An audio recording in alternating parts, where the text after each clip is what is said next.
All right. It says we're live. So, welcome from the Crossroads of America. A talk show about guns, politics, or anything else that crosses our mind. Answer questions from the audience, either in the chat or by email at rickslife, as I see it, at gmail.com or spottedrick@gmail.com. I have a Patreon page, which I'm really bad at doing, and I don't really go over there that much. I should. And I have PayPal and all the other stuff in the info below. So there we go. All right, let's see. Who was first in? Rick White, then Guns and Barbecue. MK is in here. Ozzy's here so far in the chat. I think they're starting to. I don't know if there's going to be a lot of people here today because of the 4th. Yeah. I mean, because it's Saturday, July 3rd, but people could be celebrating. I mean, we got fireworks going off, and it's goddamn noon time, 3 o'clock in the afternoon. Oh, dude, they as soon as 6 o'clock, 6:30, struck yesterday, they were firing off fireworks here, and then, granted, remember, I live just like right at the edge of the city. I live in the county, so my neighbors are county, and the county doesn't have a statute on fireworks, so you can all year round fireworks, no problem in the county. In the city don't like you doing that. Period. Yeah. So that's why I don't expect to see a lot of people here today, but I might be surprised. Okay, let's introduce my panel up here in my corner. Hang on, this new system gets me messed up. Okay, here we go. Got Rich White from This Week Unloaded. How you doing? Hey, how's it going, everybody? All right, then I got Guns and Barbecue. Good evening, everybody, or afternoon, whatever the heck it is. Yeah, you're in Pennsylvania, right? I am. Yeah, I've been watching a lot of shit on YouTube about Gettysburg last couple of days. Cool beans. Because today was the last day of the battle at Gettysburg, so just thought I'd mention that. Anyway, then we got Jason Stewart. How you doing? Oh, I'm doing wonderful because America's a beautiful place because George Washington kicks ass. Absolutely. And 1911 is a beautiful gun. I wish I could afford a night. Is that Nighthawk you got or whatever they call it? Yeah, was you listening to Travis's podcast or yeah, shows? I even commented it in the chat, but I was just ignored like a stepchild. I'm sorry, I didn't see you at all. That's all right. I only stayed for about a half hour because I had things to do. But I was listening. I put in there the reason people like it is because it's a good looking gun, good looking firearm. Pretty close to perfect. Yeah, it's just sleek when you look at one. Anyway, who else we got in here? Who have I got behind here? New York Outcast. How you doing? Doing all right. Happy Independence Day weekend, everybody. Then we got the one and only Night Strike. What's going on, Rick? What's going on? Okay. Then everybody's favorite, Kingpin. Kingpin! Hey now. Okay. Now, we got, we can talk about anything we like. I mean, I put in my title. How did I actually word it? Let me have a look. Is it time to forgive certain companies? I.e., what I'm talking about is Springfield Armory. Springfield Armory, Rock River Arms, that kind of thing, right? Yeah, and Benchmade knives, I mean, if you want to boycott for some silly reason or for some reason to try and get your point across to a company, go for it. But if you don't, but the problem is if you don't have 10,000 a million people on your side doing the same thing, your boycott really isn't going to mean diddly. Honestly, I Yeah. agree. It matters to you. It matters to you, yes, but Yeah. but to anybody else, to the company itself, they're just going to shrug their shoulder and say, "Okay, sorry you feel that way," and go on No. with their life. They're not even going to say that. They don't care. Fine, you're boycotting us, whatever. But there is a Well, principle. I was using the diplomatic response instead of the asshole response. Yeah, I mean, really, but look, I mean, take Springfield for instance. Yes, it caused a bit of controversy in the Second Amendment community 2 or 3 years ago when they pulled that stunt on the other FFLs in the state. Yeah. But it hasn't slowed them down any. I mean, they're still pumping out guns. People are still buying them.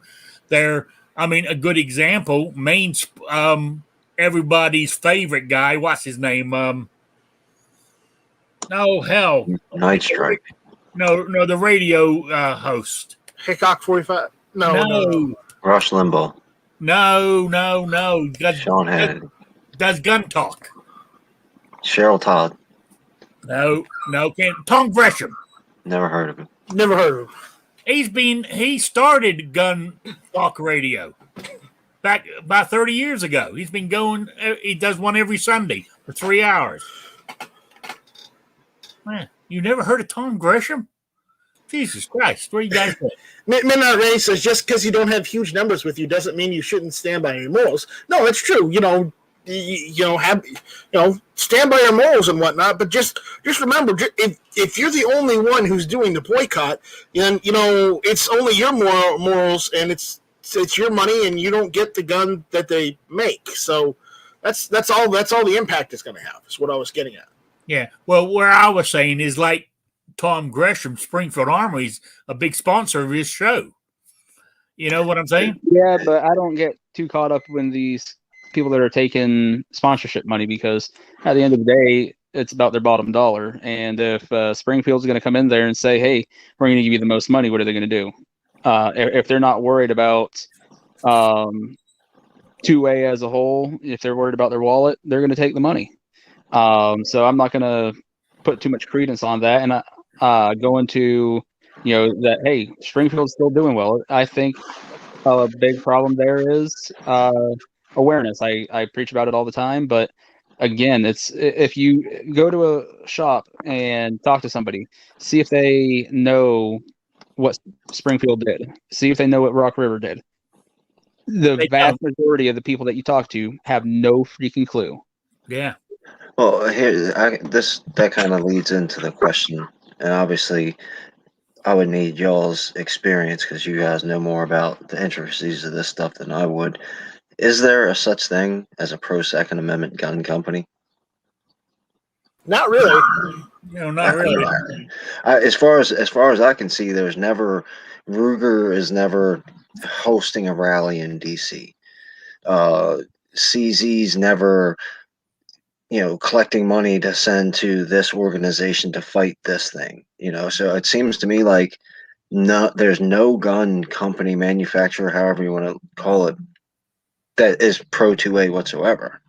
Well, I will say, I'm not sure how much you want to say that they're pro 2A or anything like that, but Brownells did give, I think it was $50,000 to the California Pistol and Rifle Association, I believe it's called, and their fight, I think, with the magazine ban, I believe it was. Either way, Brownells donated $50,000 to California organization fighting two-way fight. Yeah, but Brownells is not really a gun manufacturer, are they? Yeah, actually they are. They are. They are, yeah. Especially when you got the not only do they manufacture, they also make their own parts too. Yeah, that would fall under an umbrella for me. So not just the gun manufacturers, but Academy Sports, the Bass Pro Shop. I wouldn't even look at box stores like that.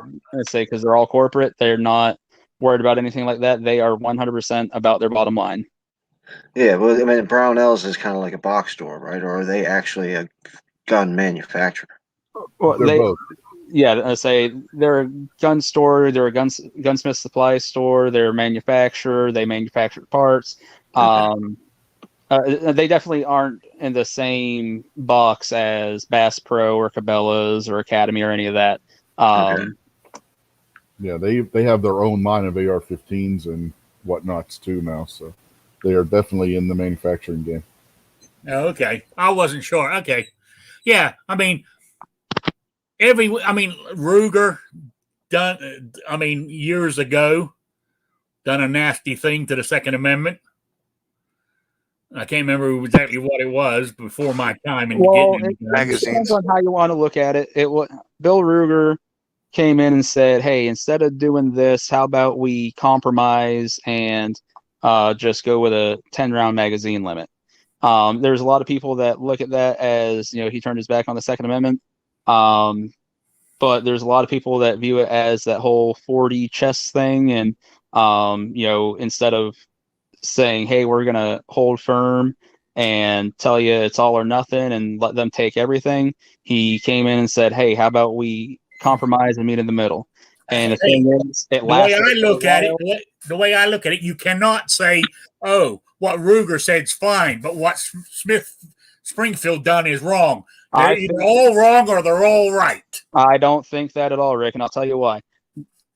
The magazine thing, it kept a lot of guns from being banned or anything else, and it went away. What Springfield did, if that would have gone through, that would have hurt a lot of small businesses like your local FFLs, things like that. They were 100% just for themselves. What Ruger was doing was really kind of looking out for the whole industry still. Well, personally, the rest of the industry got lucky because of that, but he was looking after himself. He was looking after Ruger. That might be, but it still wasn't selling out the industry like Springfield did. And I wouldn't say that Springfield sold out the whole industry. They just sold out all of the industry in Illinois. Yeah. And I sit here and say Springfield because Rock River Arms was complicit in that too. Yeah, but aren't they both the same company? Their headquarters are the exact same building. Yeah, they're the same building, but I don't know if they're actually if you call Springfield customer service or Rock River Arms customer service, it goes to the same phone number. They are the same company for all intents and purposes. But yeah, and I just like to make that distinction because people do forget about Rock River Arms. Springfield took the brunt of that. So I do like to throw in that little reminder that, hey, it wasn't them. But unfortunately, Rock Island gets blamed a lot too. Well, yeah, and that's just because the name sounds so familiar. I'm like, no, Rock Island's fine. Oh yeah, Smith and Wesson, they done a dirty too with the Hillary hole. Yeah. Let's say, and again, that's one of those things where they really hurt the industry, like what Springfield would have done to the industry in Illinois. Fine, they said, what was it? A lawsuit or something was brought to them, and they said, well, instead of the lawsuit, we'll just put those Hillary holes on our guns. And okay, I understand where you're coming from, but look at it from this point, right? Smith and Wesson, Ruger, those two decisions affected the whole industry. Now, in other words, the whole country. Not really. Let's say they affected the whole country per se. What Springfield Armory did only affected a state. But how did Smith and Wesson affect the whole country? That is only on their guns. Yeah, what Smith and Wesson did, if it would have for it to have affected everybody, you would have had to seen Ruger and Colt putting Hillary holes on their guns too, and you didn't. True. Okay, real quick. Can you quickly, easily, and as simply, with as few words as possible, explain for myself and anybody who's listening that might not know what you keep saying what Ruger did? What did they do? What did Springfield do? And we've already covered the Hillary hole for Smith & Wesson. So if you could just real briefly go over what Springfield's getting yelled at for and what Ruger did. Just real fast, please. Bill Ruger basically, and he has been quoted as saying this, said that nobody needed more than 10 rounds in their firearm, and he supported the Clinton assault weapons ban based on the fact that nobody needed 10-round magazines. Ruger later claimed that he did that to keep, like what Rick was saying, guns from being banned.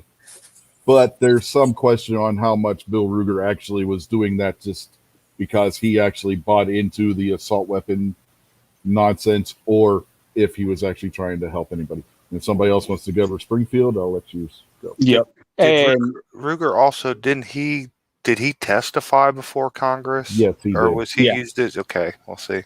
and He took the it a other- little farther than just releasing a statement. And the other thing is, with the Ruger thing, if we're saying should we forgive Ruger or not, well, Bill Ruger isn't even alive anymore, and I think the company as itself has proven, hey, we're not in line with what Bill was doing back then. Like I said, I think depending on do you want to take him on his word where he was saying, hey, I was trying to keep all these guns from being banned. If you do, then which I never met the guy, didn't know the guy, all that fun jazz. So I'm taking him at his word. And that's why I don't view it as egregious as what Springfield did. Springfield, what was happening in Illinois, Illinois was talking about having their own state FFL, if you will, and it was going to severely limit manufacturers, your local gun shops, all kinds of things. And instead of standing up and saying, hey, we're going to fight this, Springfield went, hey, this is going to really affect us. So their lobbyists went to some senators and whatnot, said, hey, can you get us some exemptions? And they sold out the entire industry in Illinois. So Yeah, they sold out the industry how? By getting exceptions just for them and screw Yep. everybody else? Yes. Yep. Just for themselves. Yep. Okay. Yeah, they said that they would support the law that Illinois was going to propose as long as they got a cutout for them in Rock River Arms. Yep. All right. Thank you very much, gentlemen. Yeah. So that's what they did. And of course, I mentioned them one time only, not a gun manufacturer, but the knife people. Was it Benchmade? Yep. We They're on talked the about shit list because they cut all those guns up. Was Yes, it Bench guns Made that or were- Bench Top? guns that were ordered by the courts to be destroyed, or the owner of the firearm turned them into the local police department with orders for that weapon to be destroyed. In both cases, under the law, those weapons had to be destroyed. Benchmade really didn't do anything but assist their local police department in doing what the No. law required them to do. No. Yes, yes, What? yes, No. yes, yes. You yes. haven't even heard my response, so let me respond before you keep telling me I'm wrong. Well, you're right. Benchmade technically didn't do anything wrong. What Benchmade did wrong was fail to understand the public. Whether they could have said no, you can go down to the auto body shop down the street and let them do that. We're not going to do that. That's where Benchmade screwed up, is they made a bad decision. They didn't do anything cutting the guns up wrong, but they made a real bad optical decision because they misread their public. Well, if you want to go down that road, what the mistake Benchmade made was underestimating the loudmouths on YouTube that would go around and say that they did something wrong when they really didn't. Yeah. So, but anyway, bottom line, since we've figured out what everybody's done so far, do we forgive them? I mean, Ruger's been forgiven. Smith & Wesson's been forgiven. Do we forgive Smithfield Armory? Do we forgive Benchmade? Well, Benchmade has nothing to be forgiven for. Because they're a knife manufacturer in the first place. I mean, if you're worried about, hey, do they support my Second Amendment rights or not, then, hey, you have the right to boycott any company that you want if you don't think they represent your interests. But like was just said, I don't think they went, oh, we're going to catch a bunch of backlash because what is our target market? Oh, they're probably a bunch of gun owners as well, and they're probably not going to be happy. I don't think that ever occurred to them. Barbican guns, remember, the Second Amendment the definition of arms does not just mean guns. It includes firearms, but it also includes knives, swords, and everything else that would be, an arm. Yeah, I'm just not. I don't look at knife as an arm for myself. If I have gotten, I get that, but no, I realize what you're saying. In the technical definition, it is technically an arm. And should they support the Second Amendment? Yes, they should, considering that a knife is an arm. Yeah, I'm just saying as far as the gun portion goes, because to me, a knife is just a tool. I mean, guns are tools too, but a knife is a tool that I carry around in my pocket, and if I got to open a box, or God forbid I ever have to cut a seatbelt or something, I plan to never defend my life with a knife. If I've gotten to that point where my last line of defense is my friggin' pocket knife, things have gone really, really freaking bad. Yeah, I think what Guns and Barbecue is leaning towards is I get what Night Strike's saying, arms, the Second Amendment, self-defense, period. Yep. Yeah, and I don't think that any knife manufacturer out there considers knives 2A. I don't think general public considers knives 2A. Because they've been deluded and lied to for so long. Yeah, but that's what you have to deal with, though. That's the reality that you have to start with. There is a 2A group out there as well that is focusing on terrible knife laws. I cannot think of the name of them for the life of me. So if anybody else remembers it, jump in.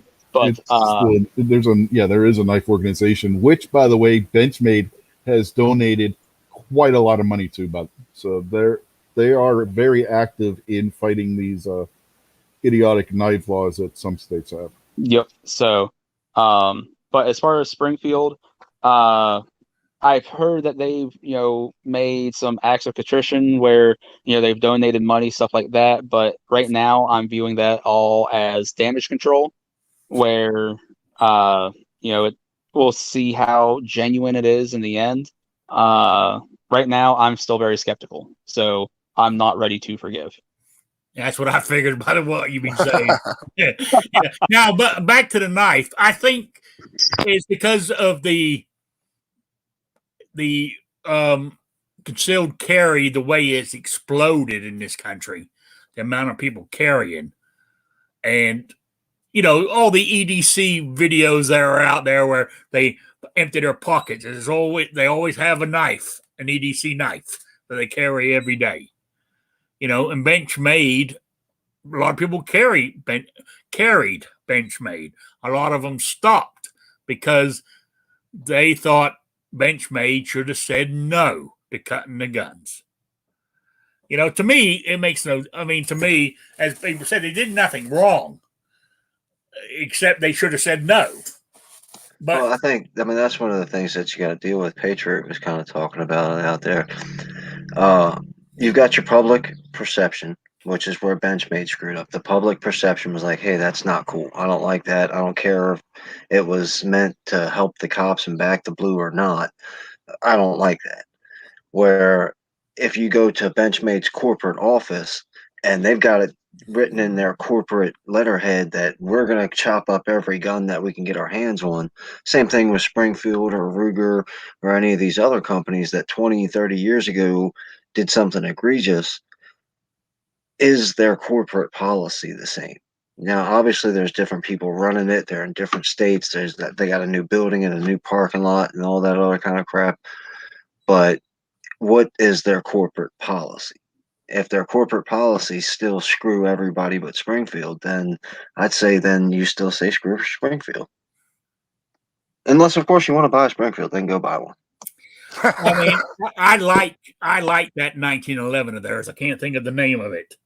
If I ever find one that's used, I'm jumping all over it. I'm right there with you, Rick. But right now, I can't get one new. And I'm like, what the hell's the name of it? It's the Rubian or something like that. Ronin, that's it. That is a sweet looking gun. I handled a Hellcat today, and just I don't think so. It didn't have anything to do with Springfield. The gun just wasn't for me. Yeah, I handled one of the Hellcats too. I'm going to stick with my P365 over that.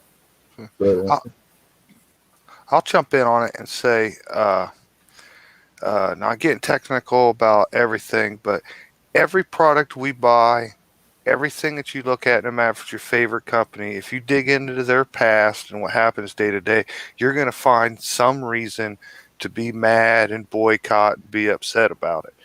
Every product, you're going to have that. Bottom line is now, are you not buying a Springfield because of what a YouTube channel told you? Okay. Make your own decision. I fully support buying a Springfield if it's a good product and it's working for you. You're going to use it. It's something for you. You know what I mean? If it's good, it's useful. That's not what you're buying it for. That you're not buying it for the politics of it. If you can use it, if you want to buy this gun, if you want to buy this knife, and it's something you're going to use, that's fine, man. That's fine. You can't. We all have our political views on things. You could totally support Springfield and say that's right. They're living in a jungle that we don't live in, and they're just trying to survive. Fine. If you want to go buy your Springfield, great. I'm not mad at you. Don't agree with what Jason just said. Definitely listen to what I said, because I have a YouTube channel and I told you not to buy Springfield. No, I'm joking. Jason's got a YouTube channel too. So. Yeah, I know. Yes, listen to the blind guy. Seriously, because I've been at the gun shop, and actually, I on my show a few times I mentioned, I'll go into the gun shop, and they kind of like to play a game with the blind guy where they're like, here, put this in John's hand, see if we can figure it out. Because unless I hold it really close, I don't know. So then I'm fondling the gun and all this and trying to feel it out by feel. And one of the last times I was like, I don't know, Mark. And he's like, oh, it's a Hellcat. And I'm like, oh, God, I can get that away from me. I was like, my skin's crawling just knowing that I was touching a Springfield now, jerk. And there was somebody else in there and they heard me. And they're like, what's wrong with Springfield? I was like, it's just some political stuff. If you want to know, I'll gladly go outside the shop and talk to you about it, but I don't want to do anything in here. And I'm not one of those people. If I'm at the shop and see somebody, well, I don't see it obviously, but I hear somebody looking at a Springfield or something like that, I'm not like, hey, you shouldn't get Springfield. You know they did this. No, I keep that shit to myself. If somebody's going, because one, I don't know what the heck they're in there for. Maybe it's their first gun. And maybe they did a ton of research, and their research didn't tell them anything about Springfield, but their research told them that I've got to get a Hellcat, and they've decided the Hellcat's going to be their first gun. I don't need to be in there going, don't buy that. That's that shit. That company, did this. No, fucking get your first gun, be proud of it, and go shoot the shit out of it, and fucking get 2A. There you go. What's your opinion on all this, Rob?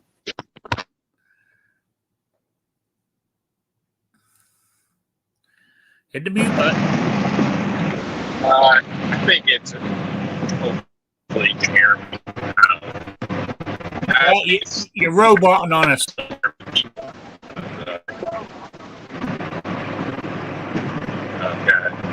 Thank you, Mr. Roboto. It's not any better. He's driving through a thunderstorm. All right. No, all right. No, he's in New York. He's driving through a tunnel. Yeah.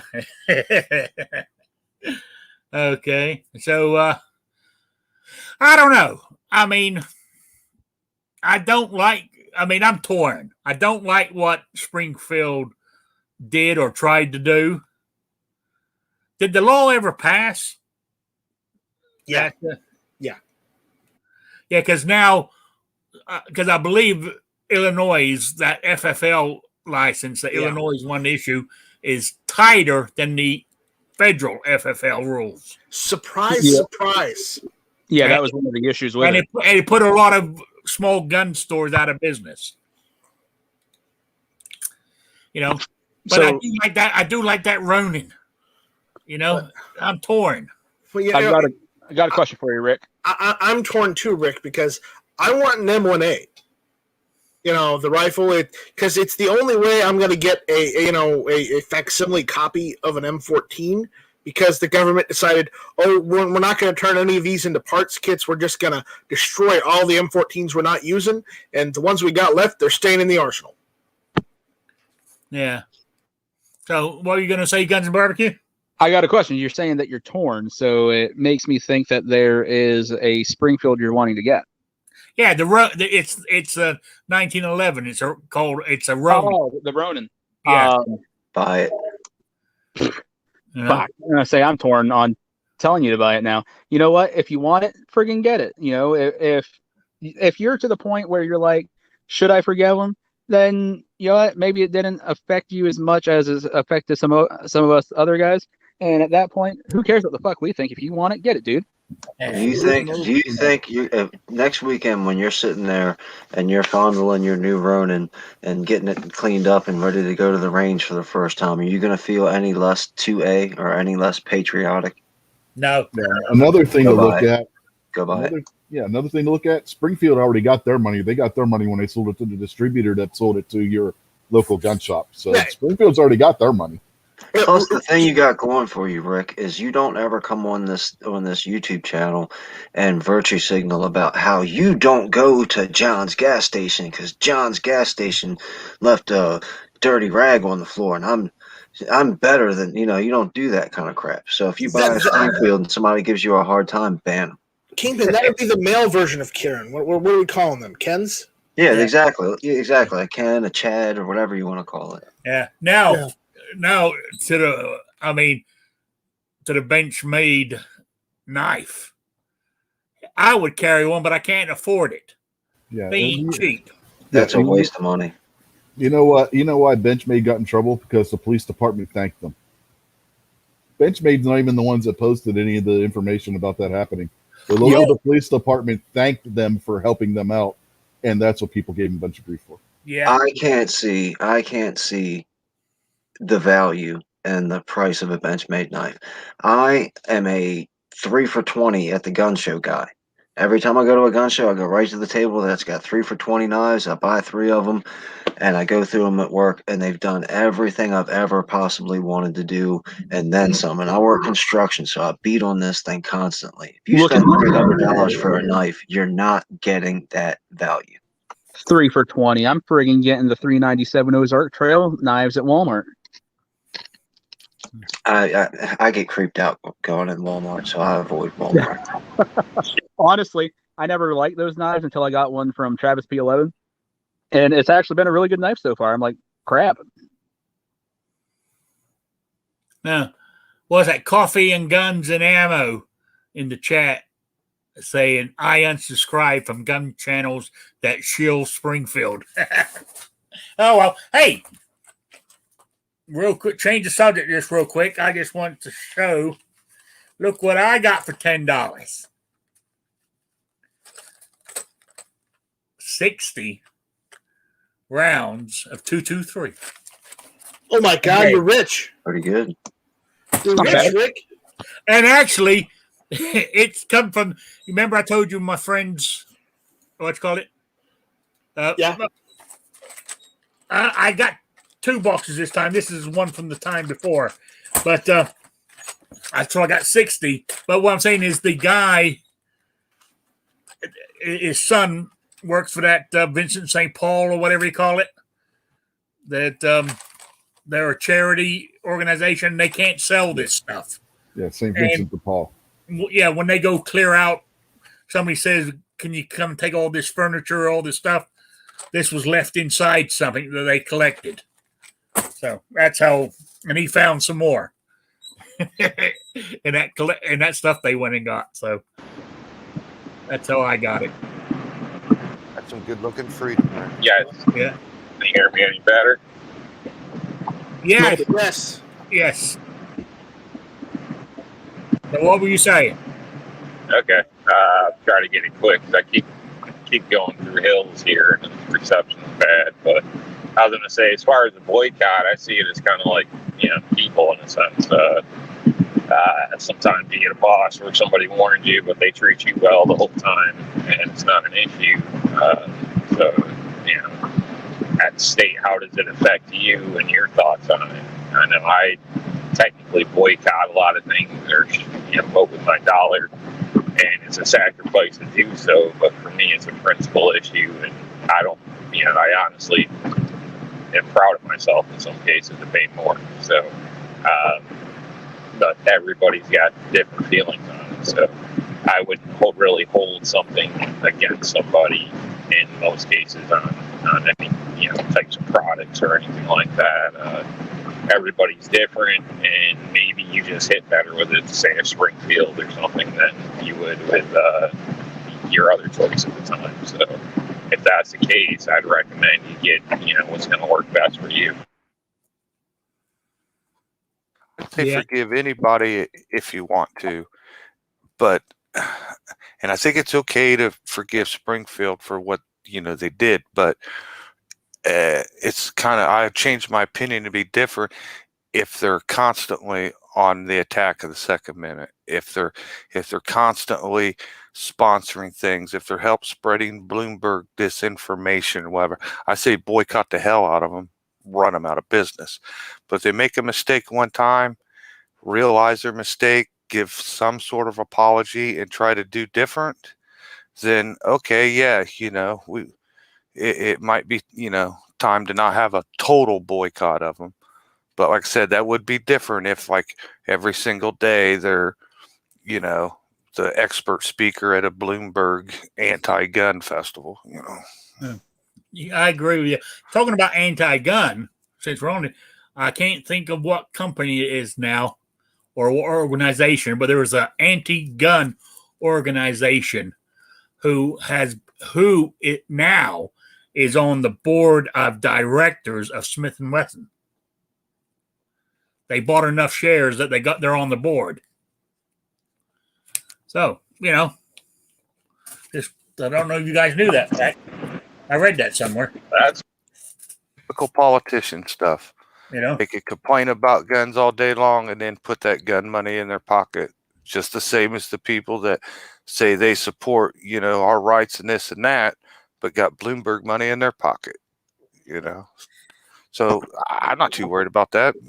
Well, yeah, say, because at the end of the day, if they got that many shares with Smith & Wesson, if they were to try and do something to harm Smith & Wesson, that's going to hurt their pocket. And so either they're that anti-two-way that they don't care, they're willing to lose that money, or eventually they're going to be like, this is going to really hurt. I'm not for that. Yeah, just because they got a seat on the board of directors doesn't mean they have a controlling interest in the company either. There's going to be other people that are going to have a vote just like they do. They get one vote on that board, and then whenever the shareholders have a combined vote, they get one vote for every share of stock they have. They don't have the majority shares in that company, so they're not going to be able to force through any of their stuff anyway, unless they convince a hell of a lot more people to vote like they do. Which again, if it's something that's going to hurt the company, that's the point. Those cushy chairs in the office are meant for God. Now, how did I get into this discussion in the chat here? I like that. Rick Springfield life as I see it now. Yeah. I just said I like Ronin. That's all he does, Well, Rick, why don't you start looking around locally, see if you can buy one used from somebody else? Yeah. And Rick, if you get the Ronin brand new and you decide that you don't like it, let me know. You see, even Guns and Barbecue is stating a point. Don't buy it new, buy it used. Yeah. I had said that at the beginning, like that Ronin and what is it, TRX that they have or something. I would love to have those, but I can't bring myself to buy them new, and I can't find them used. But somebody else stated earlier in chat, it's like, when you go to a store, a gun store, it doesn't matter which one you go, whether it's a big box store or a small box store. All these gun retailers, they all get their stock from either a large distributor, a medium-sized distributor, or a smaller distributor who bought it from Springfield Armory directly. So it changes hands at least once before it gets to the retailer you buy it from. So you're not directly giving the money to Springfield Armory in the first place. Look, I also say I think the Springfield issue might be a little deeper, more involved than all of us everyday people even realize or know. So I'll just give them the benefit of the doubt on And it that. might be. They look, maybe they're caught in a no-win situation or do what they think they can do. If they tried to get an exemption for themselves, man, lots of companies do that, man. Lots of contractors and stuff do that stuff, trying to get an exemption for themselves. That's nothing new. We all can agree Illinois is one of the crookedest place in politics and have been forever. So you got to play a game with politics, and you got to play a different game in Illinois. So if they tried to get themselves some protection, they're not necessarily protecting, the money in my pocket and my yacht and my vacations. They're protecting American workers that work for them. They were trying to stay in business and protect all those American jobs. If they would have said, no, we're not making a deal and this and that, and it went through and they got put out of business, all of their employees would be like, why didn't you do something to help us? You would still be mad at Springfield for like, you had some influence. Why didn't you use it to help? So they were kind of caught up. You know what I mean? The bottom line, the people that work for Springfield are our fellow American citizens. Yeah, right? not all of them. I don't want them laid off.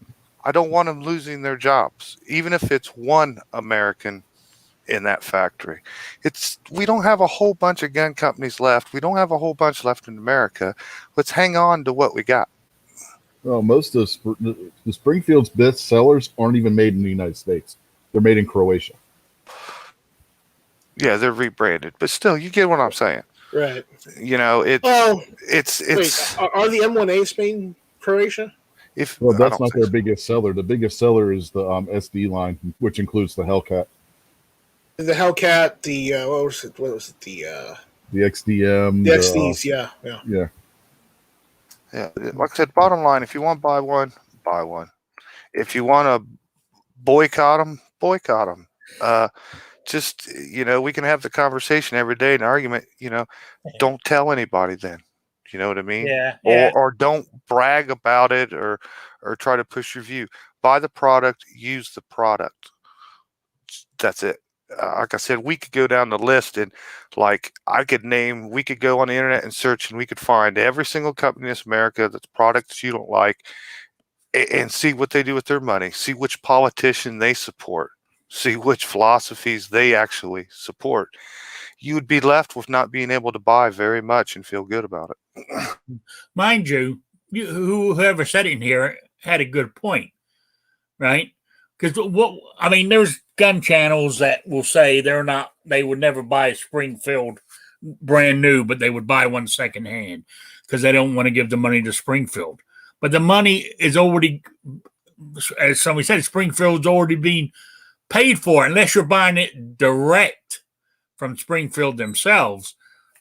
The distributor is already paid for it. Your local FFL went through a distributor to get that gun. Exactly. To Springfield. Yeah, most gun retailers go through an FFL. Seldom and rarely do they ever buy directly from manufacturer, ever. Yeah. If the Springfields sit on the shelf at the gun store for 2 years, 3 years, 5 years, they're not going to order anymore. So, I get what you're saying about the direct actual cash from your hand going away, but you're paying Springfield for that gun. And the gun store is going to order another one if you buy that one off the shelf. It's the same thing. Oh yeah, so your money's buying the gun to replace the one you just bought. Basically. Now, if you had a Springfield, Rick, and Jason wanted to buy it, that's where you could say that Springfield's not getting any of our money. And Jason just wanted that gun. Maybe he wanted to help a buddy out, however you want to look at it. But as far as once again, look at their corporate policy right now. Coffee and Astronomy was talking about it out there. They need to be held accountable. And if at their corporate offices, they're still like, yeah, screw all those dudes. We were glad we did that, and we're going to stand on that. Then I think that, the conversation should be expanded on whether or not we should support them as a whole or not. Obviously, everybody has their own individuals. But when you want to have a conversation about the group, then you have to look at what they're doing right now. Are they repentant? Like I think Jason mentioned it earlier. Did they apologize? Did they say, hey, we screwed up and we got new leadership now? you know. But if they're sitting there saying, you know, I'm behind everything we did before, and matter of fact, if I get a chance, I'm going to screw you all again, the conversation needs to be moved forward into a more public arena. Yeah, yeah. Good point. Good point. So so really, it's I'm still torn personally myself. Well, you know what? If I put a hole in somebody, I don't think they're going to sit there and say, "Man, did you use a Springfield? Oh, I hate you even worse." Rick, let me ask you this. So if this was any other manufacturer right now, would you just go drop the cash on it and be happy? Yes. All right. So, and like I said before, with you being torn, that obviously means you're at that point with your moral dilemma where it's possibly worth it. Just fucking do it. Friggin' be happy, get the gun you want. At the end of the day, did what they did affect you? No.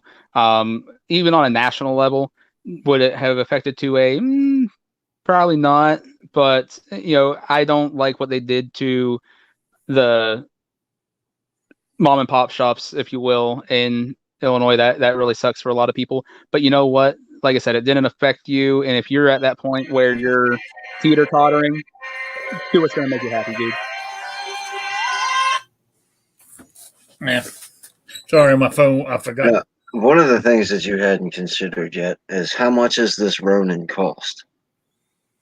I've never seen one. I don't know how much they cost. I don't know if I could afford one. Boy, don't quote me on this, but I'm going to say right around $1,000. I say about they reported. I got him, Rob. Rob, we're channeling right here, man. I'm with you, dude. You know how much $1,000 could help out on the homestead? That's a lot of chicken feed. I know. That's another thing I'm thinking of too. I mean, will I have time to shoot it? I mean, I don't want to get it covered in pig shit. You know what I'm saying? So, why not? Yeah. It'll still shoot. Yeah, but $1,000, that's a lot of money to drop into pig shit. You know what I'm saying? Yeah, I think at this point, like I say about most of your adventures, man, you put in your time, you've proven yourself to everybody who ever wants to care. So if you wanted to buy a Ronin, go get the thing, man. Yeah, I don't have $1,000 anyway, but I said if I did, I would love to own one. I really would.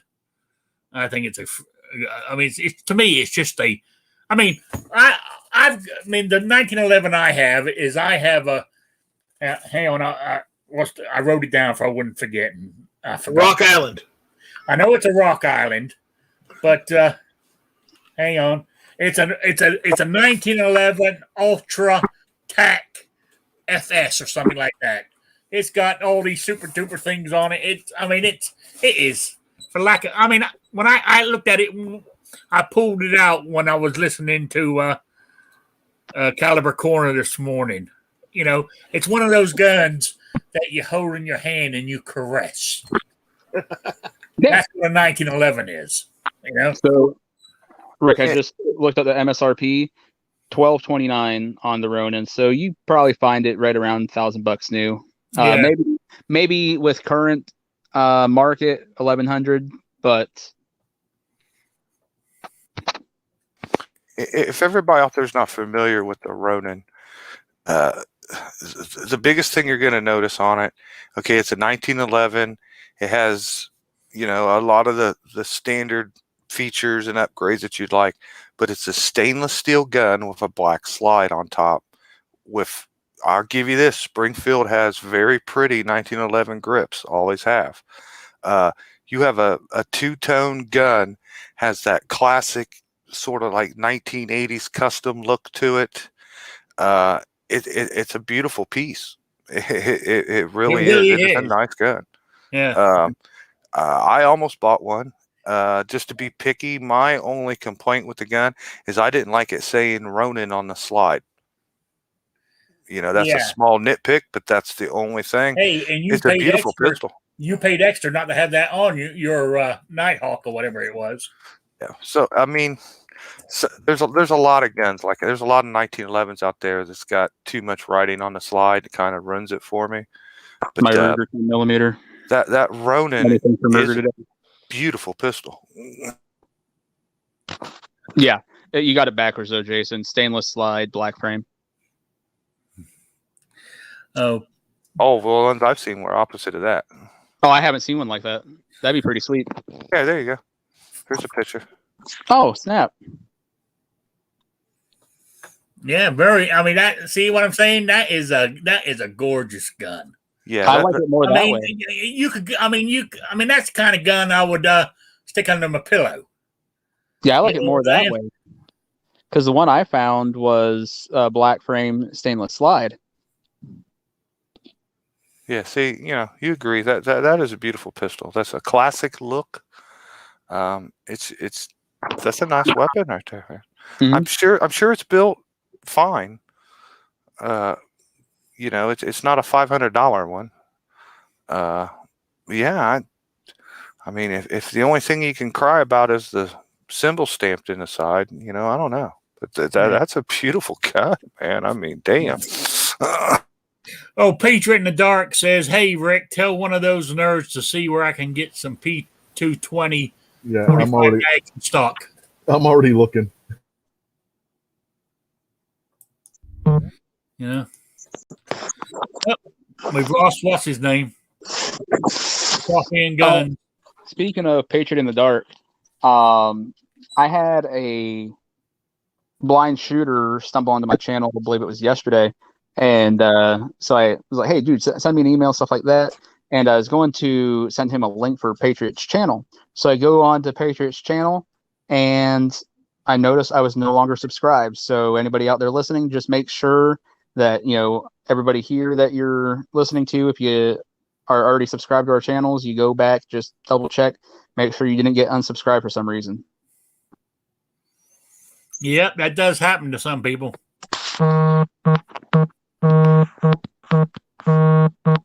Mind you, it's never happened to me though. I've never been unsubscribed from any channel yet. Oh, I have several channels. I might have been blocked from a few because they don't like me. I've been unsubscribed from channels like here and there, and then at one time they unsubscribed me from 11 channels at one time. The last time they did it, I counted 33 channels that they unsubscribed me from. Wow, that is because you are. I mean, you are an extremist. Yeah, they don't like me here on YouTube. That's for sure. My comment section's been absolutely destroyed. So I don't know. We'll see. Yeah. Radical in our myths. Oh yes, but anybody's. We're all. If you voted Republican, you're as far as they're concerned, you're an extremist. You're right. You're a white supremacist. No matter, that's the way they're. I mean, that's the impression I'm getting from them. Black, white, or Mexican, you're a supremacist if you voted for Trump. Yeah. That's right. I think it's. Oh, I don't know. I mean, I mean, like here. I mean, this is like right. I was reading an article just before I went live, before I sent out the emails for people to come in, where there are some reporters walking around DC asking, young Americans, early 20s, about America and how they feel, and majority of them said they're embarrassed to be an American, and going to college is opening their eyes to what's really happening in this country. That's always been that way. Rick, I mean, you got to remember, young people are stupid. We've got this idea, I guess, because we got kids now that are all of a sudden young people know what's going on and they're hip to the world. No, young people are just as stupid as you were when you were that age. Only thing now is it's extremely more amplified, and there's more and more people in that amplification that you're surprised are promoting that, i.e., the president.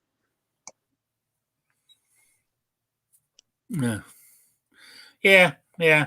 I love this country, even though I, a lot of times mess around and bring up my English side, but as I've told the story before, I've always traveled on an American passport. Rick, Yes. don't be a redcoat. Oh, I'm not. The only time I've ever used my British thing to get anything, as I told this story before, is one time I went to Morocco for vacation. When I come back, they wouldn't let me in because back in those days, you had to have a visa to be there, a stamp in your passport saying you could be a permanent resident. And I pulled out my British birth certificate and said, "You got to let me in," and they did. So that's the only time I've ever used it. Well, Rick, I'm so glad you gave your heart to America, but Always have done. it's time. You got to give the menu back to England. Okay? Yeah, you got. Rick, you've been in the United States how long? It's time to let go of England. It's on toast. It's time to let go. Hey, I can let. I mean, I don't know if I can let go. I really don't. But I'm still not eating. Even if I do let go, I'm not eating mac and cheese. Oh, come on! What about if someone puts bacon in it? We have to go all meet together and take Rick to a big buffet and have an intervention with him. Yeah. I mean, even down south. Listen to this, Rick. Down south here, they've got a dish where it's mac and cheese, okay? But it's not traditional mac and cheese. They put pulled pork in it. You might like that. Yeah. You know what? I bet if I found a real hot woman or some really beautiful person, Melania Trump or something, and she sets you down like a baby and gonna spoon feed you macaroni and cheese and says, "Ooh, eat this for mommy," I bet you'd eat it. If she was naked, I would. There it goes. There it goes. To be in defense of Rick a little bit, I get the whole pulled pork and the bacon and everything, the accessories, but the meal has to stand on its own. And mac and cheese is good, but mac and cheese has a hard time standing on its own. Well, in my defense, we're American, and he's eating dishes like Spotted Dick. Okay, come on. I agree. That's a problem. Come on, Rick. Rick, as an American, you see the problem with that, right? Because that leaves the wrong connotations, even though we know that's an actual dish, but the way it's named leaves the wrong connotation. Yeah, but I like my cucumber sandwiches and all that kind of stuff. Yeah, and don't forget those here too. Night Strike. We'll go with the Spotted Dick. Remember, the British smoke a certain word that begins with an F. I don't want to get Rick in trouble with you too. Right, exactly. we can't talk about those either. They smoke those while eating the Spotted Dick. I mean, right? See, Rick, this is an intervention. It's time to let England go. That's hard to do when one of your parents was English. You know what I'm saying? So I know. I understand. Yeah. Rebel, Rick. Youth gone wild. Here's what you got to do. Gone wild. There we go.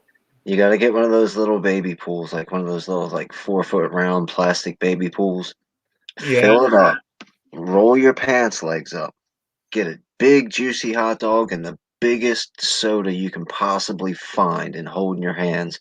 And tomorrow for Independence Day, you got to stand in that pool up to your ankles in water and eat that hot dog and drink that. That's American, right? Oh, I do that in a heartbeat. oh hell no, he's not got to stand in. He's got to sit in that little kiddie pool. Well, to be fair, you got to wait 30 minutes after you eat before you can sit down. Right. No, you eat the hot dog while you're sitting in the pool. Come on, if he's going to go full on redneck, he's got to sit there in the pool and eat the Hey, hot dog. hey, and I'm drink thinking the about beer. safety, Rick. What if Rick gets a cramp? I I can do don't it. think That's that's gonna safety be an first, issue. man. Safety first. You Yeah, know? man, all you need is a white T-shirt, 2 sizes too small. With a stain on the front. Yeah, and a hot dog. Well, I get the and stain you're from the good to hot go. dog.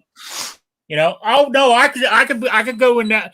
Actually, I mean, if I had one, I'll put a liner in the back of my pickup truck and fill it up with water. You know, That's a good That's one, but really redneck. No, that's a good idea. That's a good you idea. know, sit there with my hot dog and my RC cola. Yeah, You're now you're on the right You path. know, You're in my red what you call it cup. Yeah, but see, you're a conservative American. You're not one of those other idiots. Filling up the back of your truck with water is a waste of time and money, and as soon as you move the truck, half the water spills out. That's why you go with the baby pool. Plus, if you're all wrecked and you're in the back of the truck, you're going to get a DWI for driving a swimming pool.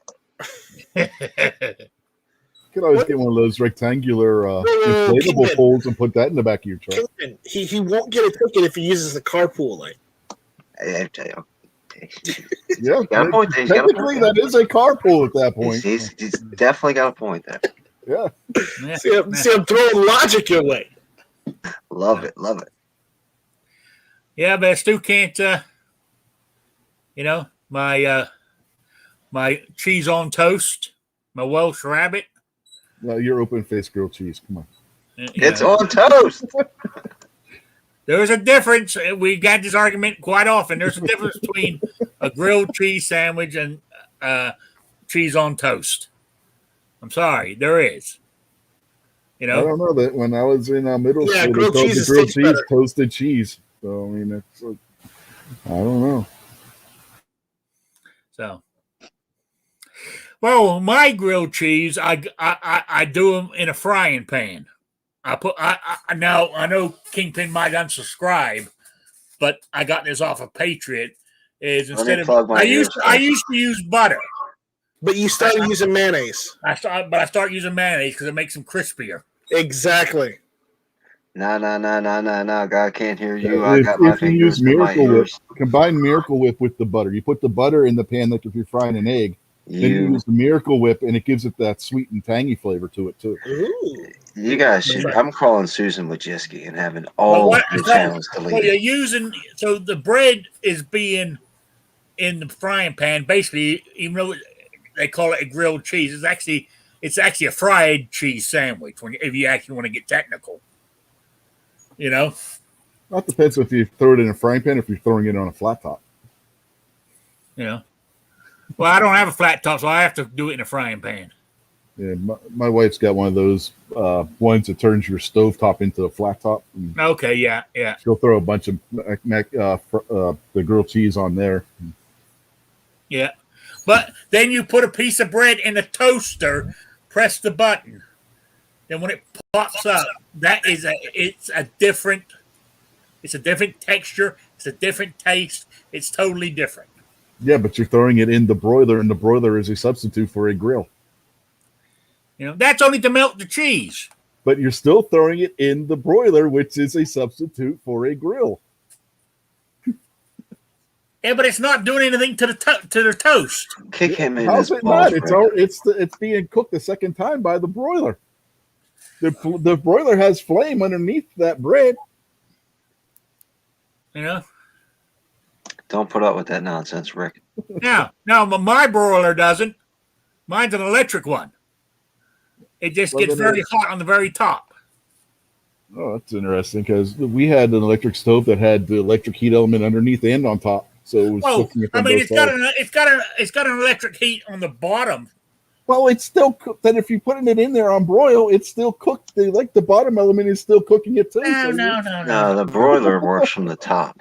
Yeah, The broiler works from the top. and you leave the door open a little bit.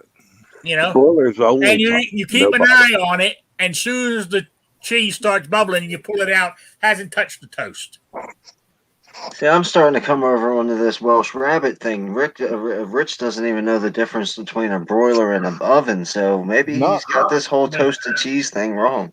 No, we got a little electric oven. It's one of those little camp ones that it has when you turn the broiler on in there, it's both the top and bottom heat elements come on. It's probably maybe because of the size of it, but like my oven for my house, when you turn the broiler on, it's heat from the top. Yes. Hey, Yeah. man, can you And take that's any restaurant. I mean, Midnight's out there. He could probably tell us if we're right or not. can't you just take toast bread, put it in the toaster, and get it toasted, and then put a slice of cheese on it and stick it in the microwave for like 10 seconds? Oh, I've done that. No, yeah, you could do that. Yeah, that's Yeah, easy. you could do that, but I just yes, but Yes, I get it. Melting in the But it microwave is makes not the same as melting The in the oven. microwave makes the bread a little soggy. No, Yes. not really. I mean, you got to if you depends Time on it the right. strength. Yeah, you got to time it right, and it depends on the strength of your microwave. We got an 1100-watt microwave, and I can do that. I can toast the bread, put the cheese on there, and put that in there, and just for like 15 seconds, and it'll melt that cheese, and it will not soggy the bread at all. Yeah, but it has changed the bread because microwaves cook from the inside out. So it's had to start in the middle of that bread before it got to the cheese. Well, Yeah. no, because it was starting in the middle of the cheese. Because what it does is the microwaves, they excite whatever's in the middle first. They cook from the inside out, so that cheese is getting heated before the bread itself does. What you got to do is just lay your toaster on its side and stick your bread in there with the cheese. Yeah, that would work. Or you can, Or you use can a just toaster go to, oven. or you can I just got a go to the toaster oven. supermarket and buy yourself some toaster scrambles and throw one of them in the toaster, and then you'll have not only will you have grilled the cheese, but you also have No. egg and sausage or egg and bacon with it. When I was growing up in England, and we used to have in the wintertime when you had fires in the fireplace, you know, like those hot dog forks that you have where you stick the hot dogs on the end to hold them over the flames to cook your hot dog. Well, we would do that with bread. Stick the fork in the bread and hold it over and toast the bread.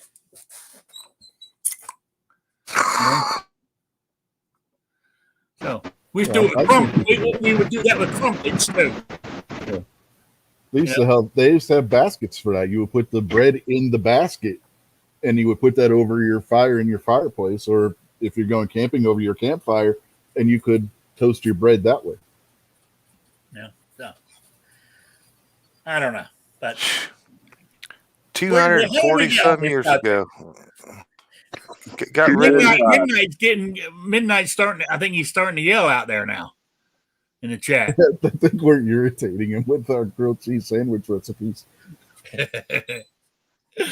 Oh, I got messed with by I think the founding fathers messed with me this week.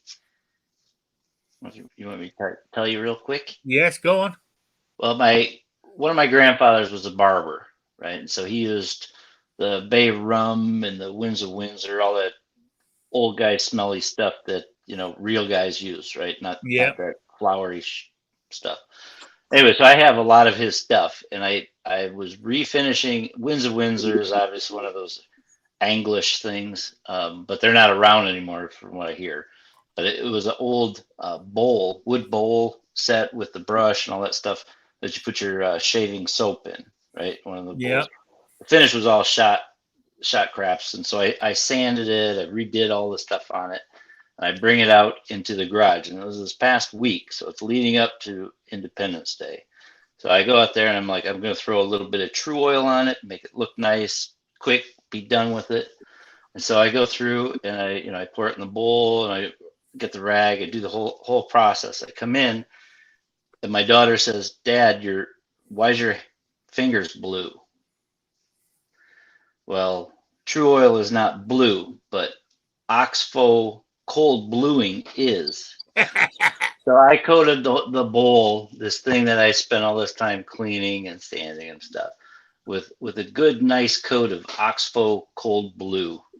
And so instead of being some British thing, it's bright blue like the American. You ruined it, in other words. No, it wasn't as bad as what it sounds, but I sanded it off and it's clean now, but I had to start all over.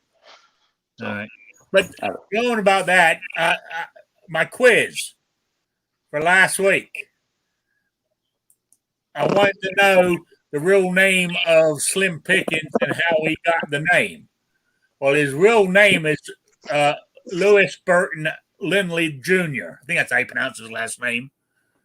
And he got the name Slim Pickens because he went and signed up for a rodeo, and the guy at the rodeo said, "You might not win it. Slim Pickens out there."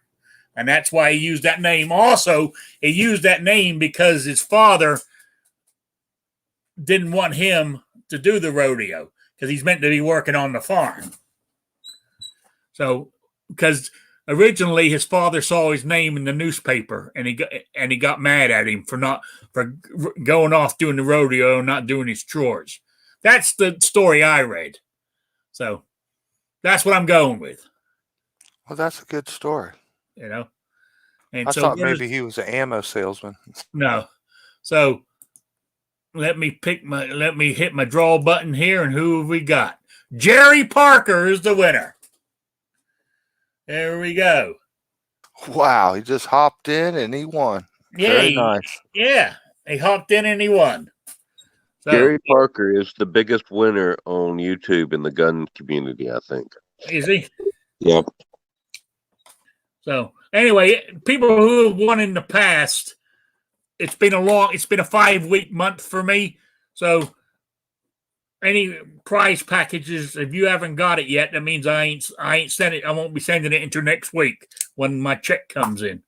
It's a late one. I even told the landlord I'm going to be late with the rent too.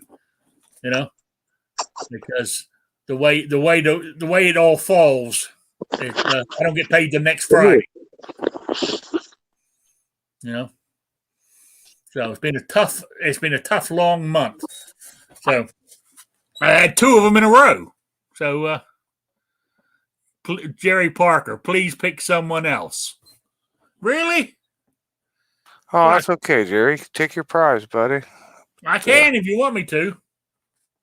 They really want me to. Dude, take it. How many people you got out there, Ray? What? Jerry, I didn't mean that in a negative way. No, we weren't Take saying the prize. negative. We're just saying that, you got some good luck this week. How many people are out there? What else did he win? He won a knife on my channel. Nice. Yeah, Jerry, ride the wave, man. There's lots of guys that have a winning spell on this I tell gun you, community, man. There's A lots lot of of guys us that have win. won in a couple months, a couple weeks in a row, so don't feel bad. I tell you, It's a running gag if I win something that I win too much. So I mean, yeah. I mean, my big Well, with biggest your winner. name, you're Mr. 1%. Yeah, my biggest winner on here has won more times than anybody else is John Brown Productions. He's won more on my show than any of my other people. So, And yeah. and just as a honorable mention, Kinky Spinkster, man, he don't ever win. He gets robbed every week. Well, he said yes to me picking somebody else. So let me pick my thing here. and going back to Rick's winners, Patriot in the Dark ruined my win streak that I had. Okay, I picked a new winner, AR Guns. It's AR Guns 1776, I think is full title. Yeah. All right, that's cool, man. And By hey, the man, way, thanks, Jerry, for passing it on to AR, man. Yeah, and by the way, anybody that was subbed to AR, you're gonna have to go and resub because somehow his channel got wiped out and he doesn't know what happened. So he's having to rebuild his channel. So if you were subbed to him, you're gonna have to go back over and resubscribe to him. Yeah, it's AR Gun 1776, isn't it? Is Yeah. full channel name? Yeah. Yeah. So he's the winner then. Okay, now for this week's quiz. And I think it's easy, so I'm trying to make it harder this week. But the prize pack, I believe it has patches in it. It has stickers, and it's even got one of these. If you ever go to a gun show or anything, one of those things you hang around your neck that you can put things in. Lanyard? Yeah, type thing, but it's got You A know, leash. The lanyard pocket. No, it's an pocket ID carrier. with the clear on the front. You can have Yeah. the name in there Yeah, and it's an all that ID good carrier. shit. Yeah. Yeah.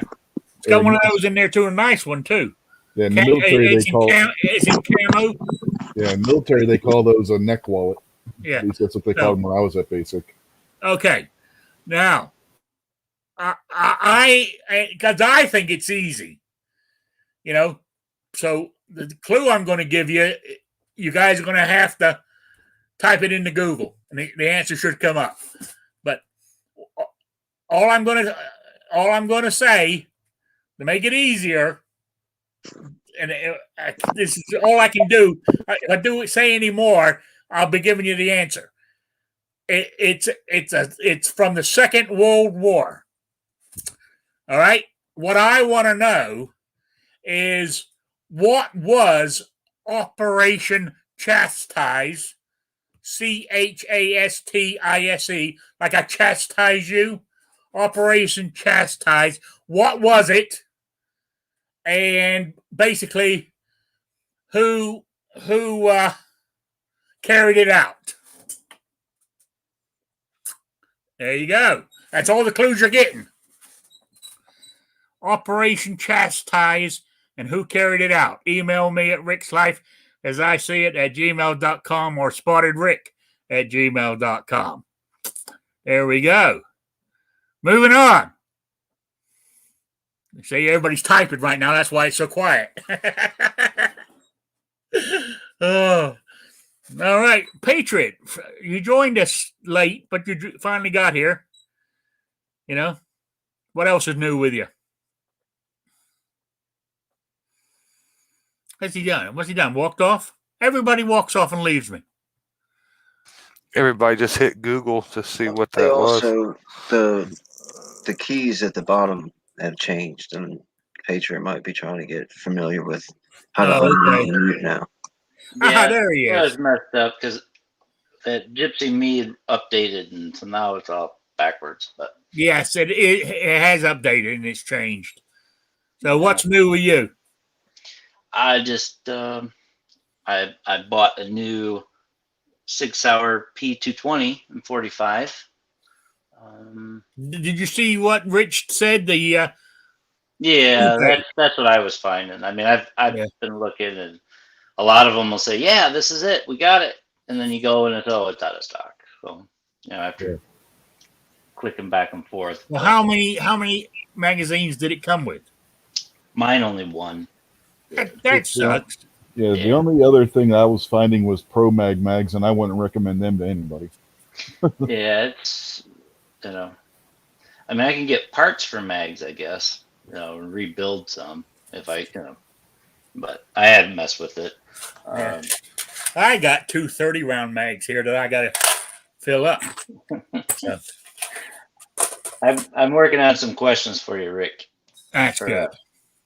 No, that you can do before the end of the show. So I'm gonna.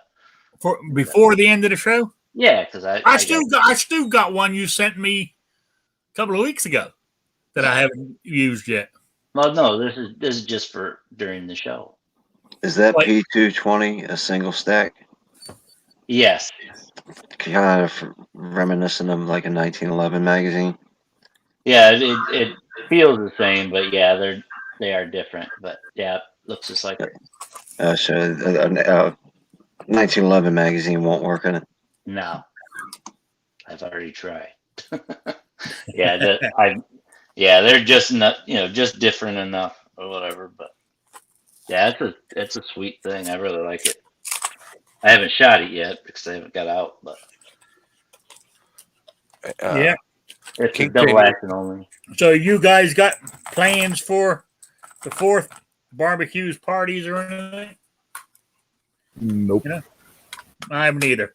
I'm planning on having unless I get a phone call this afternoon from one of my relatives. I ain't doing anything.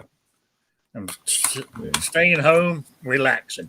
My wife and son are both working tomorrow, so we ain't doing anything. Yeah, I'm but feeling pretty bad. Somebody actually dropped off 4 ribeyes and left yesterday, so I guess they don't want me to come today or tomorrow. Yeah, that's what they're telling you. They're telling you stay at home. Yeah, Drop here's off your and say see ya. here's your 4th of July dinner. Enjoy it, you loser. Yeah. So On that note, Rick, I'm gonna head out. I gotta go to the gun store before it closes. what are you buying? I don't know yet. I haven't decided, but I want to go look. All He's right. gonna go buy a, Have a he's good shopping one. list, gonna buy a At Springfield. most, I'll probably just get some ammo or another magazine or two. Or at worst, I buy a gun. He's gonna go buy a Springfield. He Oh, just doesn't want to tell you're- anybody. Your store has ammo? They always have AK ammo Oh, okay. because steel case 7.62 by 39. Yeah. It's pretty cheap still. Yeah. All right. Have a good one. Later. Yeah, I'm going. All right. Anybody else been at a gun store today and picked something up? No, the closest gun store to me is down in Jasper. I live in Maryland, so I didn't pick it up, but I did buy the 365 today. Oh, you did? Yeah, Now you got to wait 7 days, is it? but technically on paper it's 8, but really it's only 7. Okay. Let me ask you about that. When you went to the store, did you know exactly that was what you were going to buy, or you were just in the mood looking for something that you didn't have? Like 2 weeks ago, I was up there picking up the CZ I bought from Black Hat. So they had a whole bunch of stuff in their shelves and their little cabinets or whatever you call them, showcases, and they had Shadow Industries. They had Glocks. They had the Hellcat. They had all kinds of different CZs, and I mean they had a bunch of stuff. And they had 3. They had the XL, they had the TAC pack, and then they had the standard 365.